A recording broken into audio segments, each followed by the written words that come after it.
Hello. Before we start, a little disclaimer. Today, book synopsis, I might be referring to my notes quite often. I could not get sufficient time for preparation, unfortunately. Well, uh, a few months ago, I was running low on my stock of English books when my friend Rahul Phatak suggested a book named as Gone with the Wind by Margaret Mitchell. After finishing the books that I had, I borrowed this novel from him, unaware of its sheer size of more than 1000 pages. Oof. This epic love story was first published in 1936, which of course, I heard that, I'm aware that it was converted or adapted into a film which won 12 Academy Awards in 1940. However, I have intentionally not seen the movie so that I do not have any bias while doing my book synopsis. I'll see afterwards. The book is deeply intertwined with the American Civil War. Now, many of us would know about that, but during my school days, I do not remember studying it. Unlike French Revolution, Russian Revolution. So, for those who are unfamiliar, here is a quick recap of what it is. So, American Civil War was fought between Union, that is Northerners, and Confederate, that is Southerners. Now, primarily over the expansion of slaves in the new territories. The war ended in Union's victory, thereby completely abolishing slavery, and of course, the devastation of southern states. President Abraham Lincoln led the war for Union. Of course, after the war, southern states faced a difficult period of reconstruction because a lot of devastation happened.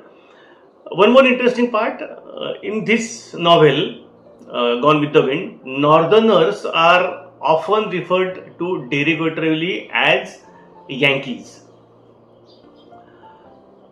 The novel begins on April 15, 1861, in Georgia, where a wealthy Irish immigrant, Gerald O'Hara, owns a plantation. His eldest daughter, 16-year-old Scarlett O'Hara, loves her neighbor Ashley Wilkes.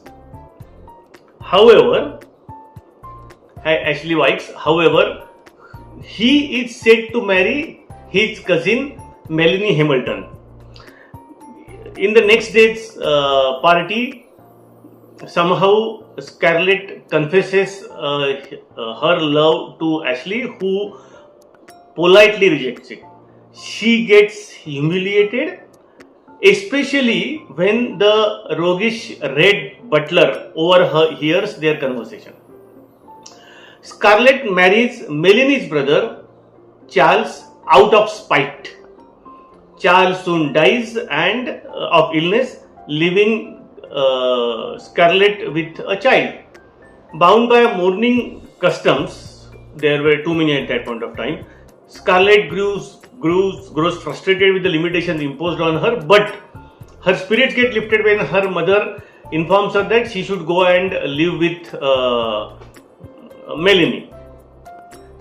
Scarlett gets involved in the hospital work for the Confederate Army, but she continues to act recklessly, catching the eye of Red, who has become wealthy through a blockade running.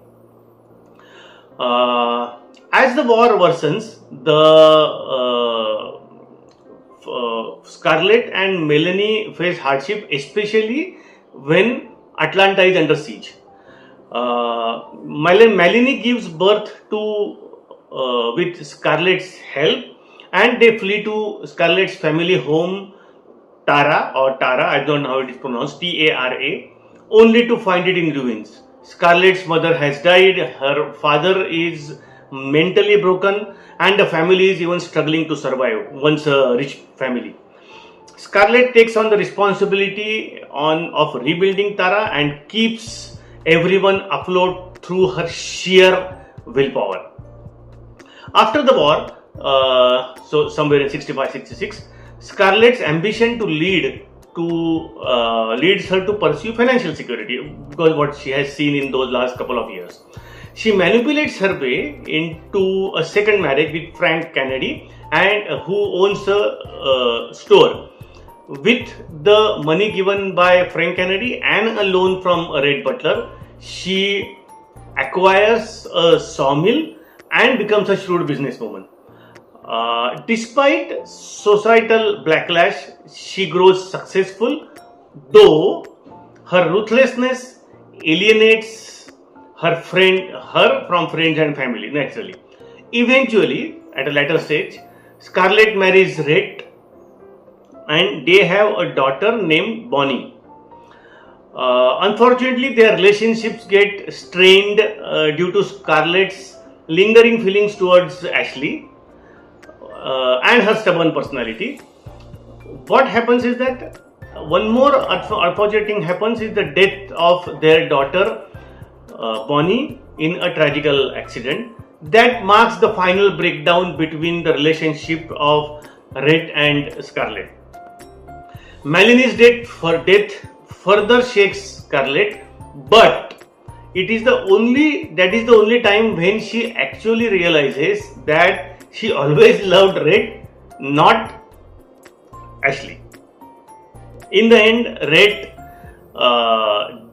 disillusioned, decides to leave Scarlett, but ever optimistic, as shown entirely in this novel, Scarlett declares, "Tomorrow is another day," determined to win him back.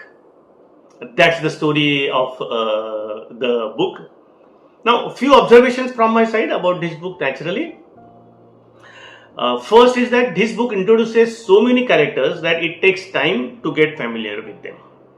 The dialogues of black characters, often written in dialect, are slightly difficult to understand.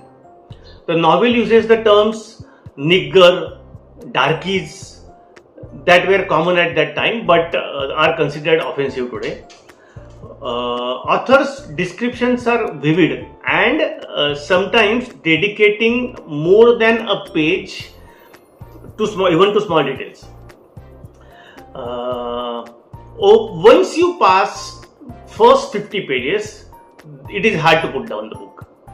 Although it is a work of fiction, real historical events and figures are seamlessly woven into the narrative.